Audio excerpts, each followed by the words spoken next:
She listened to the choked, wheezing breath of the monster with Dmitri's face on the opposite side. She listened to her own frantic heartbeat, a panicked drum in her chest. And she listened to the sound from outside Scrape.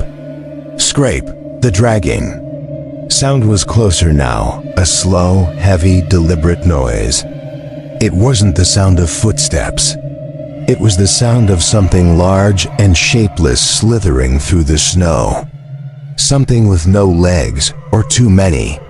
Elena's imagination painted horrific pictures. A torn body, a sack filled with unnameable things. "It's here," Professor Afanasiev's voice whispered in her head, no longer mocking, but with a cold warning. "It has come to harvest, but who will it take first? The priest or the sacrifice?" The scraping suddenly stopped. Right outside the tent wall. The silence that followed was even more terrifying than the sound. A heavy, expectant silence. Elena held her breath, her muscles tense to the point of pain, ready for an attack. But the attack didn't come as she expected. There was no scratching, no pounding.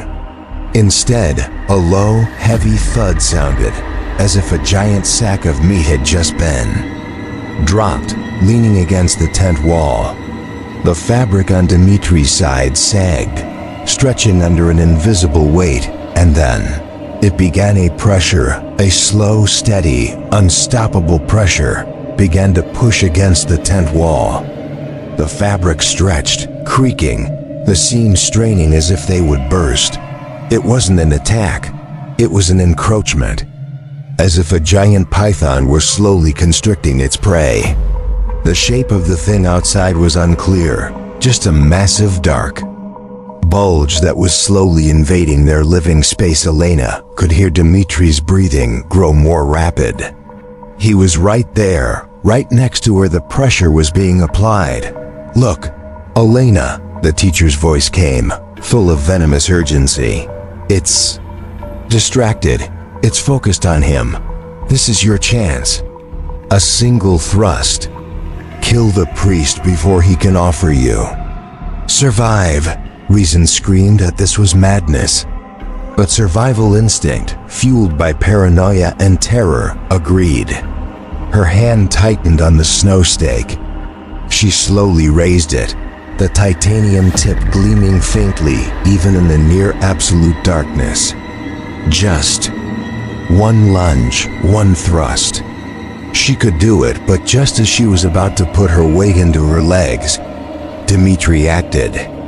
He didn't turn to attack her. He did something utterly insane. He let out a roar, not a scream of fear, but a roar of primal defiance. And he lunged, not toward Elena, but toward the bulging wall of fabric. He raised the bone dagger high and stabbed straight into the bulge, through the tent fabric shunk. The bone blade disappeared into the amorphous mass outside.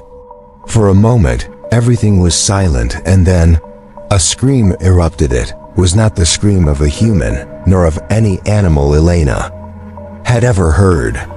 It was a high-pitched, discordant shriek, a mix of tearing metal and the howl of a tortured soul. It pierced through Elena's skull, making her clap her hands over her ears in pain. The pressure on the tent wall suddenly vanished. The shriek faded, replaced by the familiar scrape. But this time it was moving away, quickly, in. A panic silence returned, leaving only the sound of Dmitri's heavy breathing and the whistle of the wind through the hole his dagger had just made. Elena stood frozen, the snow stake still raised in her hand. She had been there, just a second away from plunging it into the back of the man who had just saved both their lives. Professor Afanasiev's voice was gone. All that remained was a cold, disgusting truth. She had been manipulated. She had almost become a murderer. In the darkness, she couldn't see Dmitri's face. But she knew. She knew that he knew what she had been about to do. And this new horror, The guilty and suspicious silence between them was more terrifying than any monster outside time seemed to stop. The titanium snow stake in Elena's hand suddenly felt impossibly heavy, an unbearable weight, not just from the metal, but from the gravity of the intent she had almost acted upon. Her arm trembled, and then she slowly lowered it. The stake fell to the 10th floor with a soft clink, a tiny sound that echoed in the guilty silence like the gavel of a judge pronouncing a sentence. She had almost become a murderer. That truth struck her mind with a force more brutal than any ghostly entity. Professor Afanasiev's voice, the venomous whispers, the sown paranoia, they were all weak excuses. Deep down, a part of her had agreed. A part of her had chosen to kill to survive in the darkness.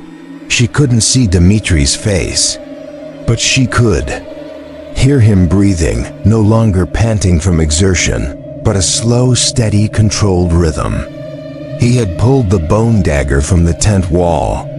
She heard him wipe the blade on his pants.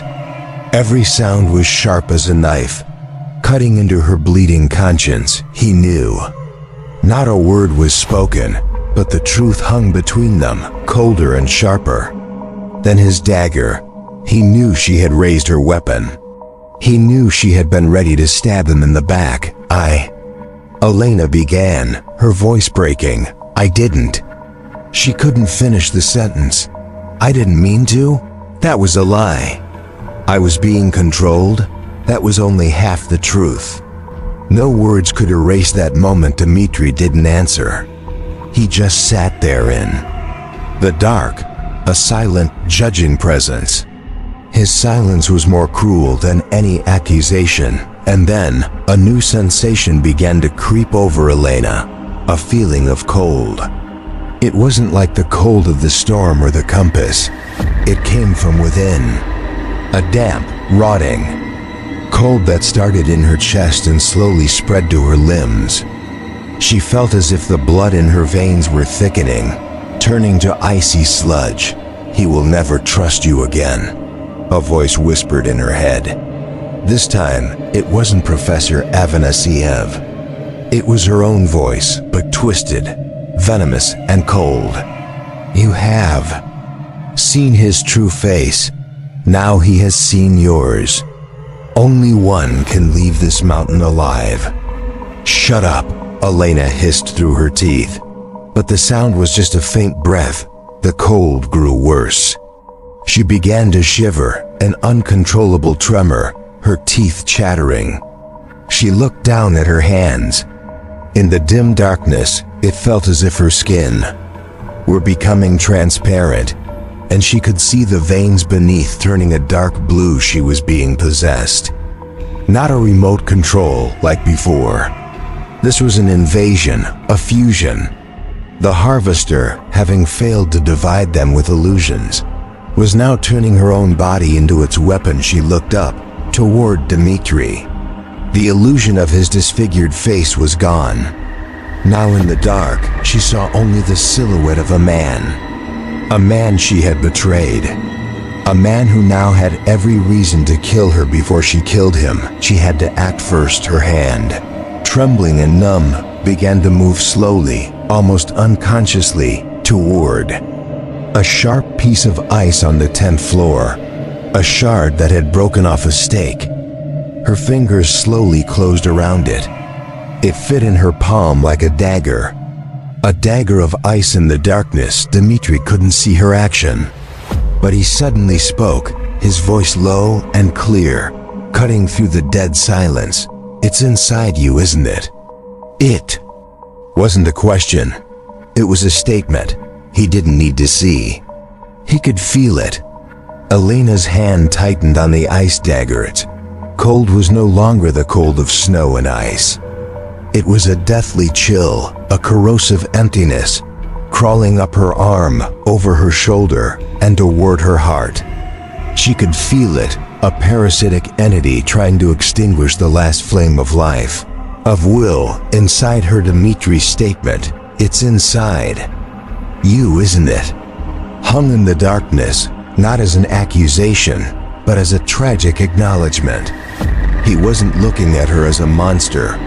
He was looking at her as a victim. And that, in a strange way, was even more terrifying. He pities you, her own. Distorted voice whispered in her head. He sees you as weak. He will kill you while you hesitate. Show him our strength. Strike. Her arm, as if it no longer belonged to her, began to move. The muscles tensed, ready for a thrust. She fought against it. A silent, desperate war waged inside her own body. A part of her, the real Elena, was screaming in silence, trapped behind. Her own eyes helplessly watching her arm raise a weapon, but Dmitri showed no fear. He didn't retreat. He didn't raise his bone dagger in self-defense. Instead, he did something the entity inside Elena could not comprehend.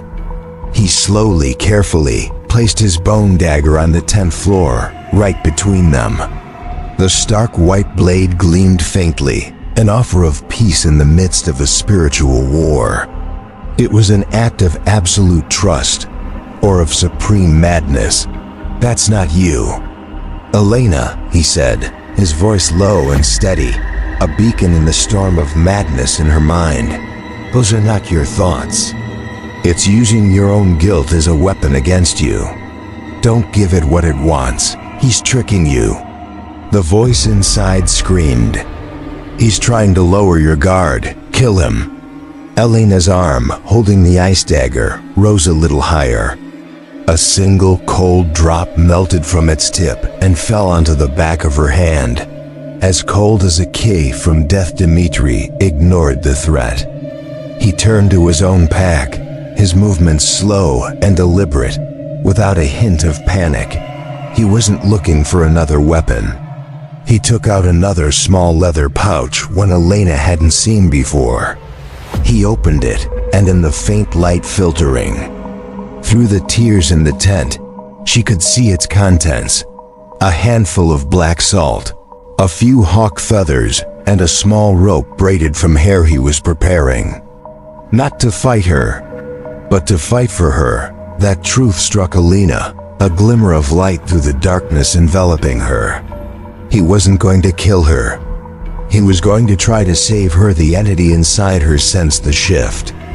It sensed her hesitation, the newly kindled spark of hope, and it became frantic. Too late, a voice escaped from Elena's own mouth.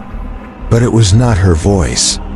It was a polyphonic, overlapping sound, as if many people were speaking at once. This soul is ours. Her arm swung. The ice dagger lunged toward Dmitri, but Dmitri was ready. He didn't dodge. He raised his uninjured hand, palm open, and caught Elena's wrist in midair. The tip of the ice dagger stopped, just inches from his chest. They were frozen. In that pose, two tense bodies. His hand gripped her wrist, warm and full of life. Her hand, cold and deadly, was held fast by his. "I know," Dmitri said, his voice low and powerful, speaking not to her, but to the thing inside her. "But you will not have her." He began to mutter words in the ancient Mansi language, not weak prayers, but sharp, authoritative commands. And Elena felt a searing heat begin to spread from where his hand held hers, a fire fighting against the deathly cold that was invading her asterisk. The fire was not a physical heat. It was a pure, ancient energy, flowing from Dmitri into her, carrying the power of the words he was muttering. Those Mansi sounds, guttural and powerful, were no longer foreign words. They had become soldiers, charging into battle inside her.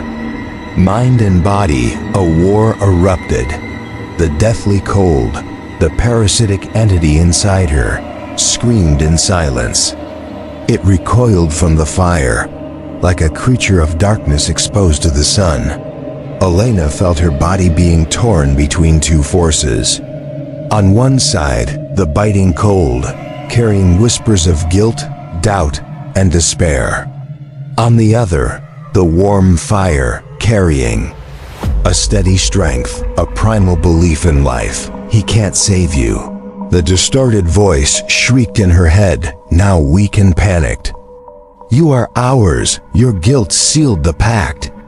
No, Elena groaned, a single word escaping her lips, a first act of defiance. She focused on the fire, on Dmitri's steady grip. She clung to it like a drowning person to a life raft. Fight, Elena, Dmitri's real voice came, low and urgent. It has no right to be there. Cast it out of your home. The strength from his words, from the spreading fire, gave her will. She was no longer a helpless spectator. She began to fight back. She used all her remaining mental strength to push back the cold, to reject the venomous whispers. She thought of logic, of science, of the orderly world she once knew, and used those memories as weapons. The entity inside her shrieked one last time, a silent sound of defeat, and then it dissolved. The cold abruptly retreated. Elena's hand, which had been gripping the ice dagger, went limp. The dagger fell to the 10th floor, no longer a deadly weapon, but just a harmless piece of ice, and began to melt. Her arm fell to her side. All strength left her body, and she collapsed, exhausted. Dmitri didn't let go. He slowly lowered her, supporting her before she could fall completely. They sat there for a moment in weary silence. Outside, the storm still raged, but it seemed to have lost its malice, returning to a natural, albeit still violent, phenomenal. Elena began to cry. Not the hysterical laughter or the terrified screams. These were choked, painful sobs, hot tears of remorse and shame. What had she done? She had nearly killed the man who was now holding her. I'm sorry, she whispered, the words catching in her throat. Dmitri, one eye, the compass, I kept it, my guilt. About my teacher, I let it in. She confessed everything, her voice broken and incoherent. About her pride, her obsession with proof, about secretly keeping the cursed object. Each word was a self-inflicted wound. Dmitri just listened silently. When she had cried herself out, left with only dry sobs, he finally spoke, his voice surprisingly gentle. It is not your fault, Elena. Guilt is not a weakness. It is part of being human. The harvester knows this. It does not hunt the innocent. It hunts those with a conscience. Because a conscience is where it can sow its seeds. He released her, picking up his bone dagger. It has been pushed back, but it is not gone. It is only angry. It will return, and stronger this time. The protective symbol is gone. We cannot stay here. Elena looked up, her swollen eyes filled with confusion. Go where? Where can we possibly go? We are not running anymore, Dmitri said. And in the darkness, Elena could see a resolute fire light up in his eyes. We are going to end this. There is one final ritual. A ritual to send it back where it belongs. But it must be done outside, in the heart of the storm, where it is strongest. He looked directly at her, and this time, there was no suspicion or judgment in his gaze. Only a silent question, the trust. Between them had been reforged, not with words, but through a battle they had fought together. Elena slowly nodded, a small but weighty gesture. What do we need to prepare? Asterisk. Elena's question hung in the cold air, an oath spoken in the darkness. Dmitri looked up, and in the faint light filtering through the tears in the tent, Elena saw a change in his eyes. The exhaustion was still there, but beneath it, an ancient fire had been lit. The fire of a shaman preparing for battle. Not much, he said, his voice low and steady. "The most important things cannot be carried in a backpack." He picked up the small leather pouch. "This is salt from the tears of Mother Earth, to purify the ground. These are hawk feathers to carry our words to the spirits of the sky." He held up the small rope braided from hair. "And this is the binding cord, woven from the hair of 3 generations of women in my family, to keep our own spirits from being lost." Each item in his hands was no longer a mundane object. They had become tools imbued with the power of belief and tradition. Elena, the scientist, just listened in silence, absorbing every word. The world of numbers and data had vanished. Now there was only the world of symbols and spirits, and me. Elena asked, her voice now firmer. "What must I do?" Dmitri looked at her, a deep, perceptive gaze. "You are the lure," he said bluntly, without a hint of hesitation. "And you are the anchor. It is obsessed with you, with your guilt, with your doubt. You must call it. You must face it. And most importantly, you must hold fast to your will. If you waver for even a second, we will lose everything." He paused, then his gaze shifted to the 10th floor, where the silver compass lay, silent and deadly. "And we need it," he said, his voice dropping. "It is the harvester's eye, but it is also its chain. It is its connection to this world. We will not destroy it. We will use it to bind it." He didn't ask Elena to pick it up. He did it himself, but not with his bare hands. He carefully used a piece of leather to wrap it, as if handling a venomous snake. He held it out to Elena. "Take it," he commanded. "Do not let your skin touch it. Feel its presence, but do not let it inside. Use it as a shield and also as a torch to guide it to us." Elena took a deep breath, then she took the leather-wrapped object. Even through the cloth, she could feel its hideous cold, and a faint, distant whisper began at the edge of her mind. This time, she didn't push it away. She accepted it, faced it, making it a part of her resolve. "All right," she said. Dmitri nodded. "Then let's go." He didn't hesitate. He crawled to the tent door, which had been torn by the wind and the attacks. He gripped the zipper, and he pulled it open. The outside world flooded in. It wasn't just wind and snow. It was a full-scale assault on the senses. A frantic shriek of 9 spirits combined into one, a high-pitched, discordant sound that beat against their eardrums. A blast of icy wind carrying the smell of the grave and despair, and a nearly tangible darkness, illuminated by the familiar ghastly green light, but this time more brilliant and intense, as if the very sky were bleeding. Dmitri plunged out first, his body nearly blown away by the force of the wind. Elena followed right behind, crouching low to fight the tempest.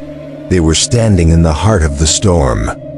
Around them, in the vortex of snow and ghastly light, 9 black shadows swirled, the twisted, distorted forms of the victims. They were no longer attacking the tent. They were watching them. 9 pairs of empty, black sockets, all fixed on the Faiga. 2 living beings who had dared to step into their domain. Dmitri ignored them. He used the heel of his boot to draw a large circle in the snow, right where they had found the old tent. He yelled over the wind, "This is where it is strongest. This is where we will end it." He stepped into the middle of the circle, facing Elena, who stood at the edge, facing him. "Now, Elena," he roared. "Call it." Asterisk Dmitri's words were like a knife, severing the last of Elena's hesitation. She stood at the edge of the circle, a tiny island in a chaotic ocean. The 9 spirits swirled around them, their screams a wall of sound. and their 9 pairs of empty sockets were fixed on her, not with hatred, but with a silent plea, Kholat. But how? She didn't know its true name. She didn't know ancient incantations. She only had the one thing it craved. Her guilt. Elena closed her eyes, ignoring the storm, ignoring the screaming spirits. She focused on the leather-wrapped object in her hands. She squeezed it, and instead of fighting its cold, she welcomed it. She let its faint whispers seep into her mind, and she began to call not with words. With memory she dragged it out. The guilt she had tried so hard to bury, now laid bare like an open wound. The image of Professor Afanasyev standing alone on the stage, isolated, humiliated by his own student. The regret of not calling him afterward. The pride that had made her believe she was right. She channeled all those emotions, the shame, the remorse, the pain into the compass. She turned herself into a beacon of suffering, a feast for the predator. "I am here," she screamed in her mind. "You were right. You were right all along. Come, show me. Show me the truth I was too blind to see." The mountain answered the 9 swirling. Spirits suddenly shrieked more intensely, a sound of agony and warning. They stopped circling,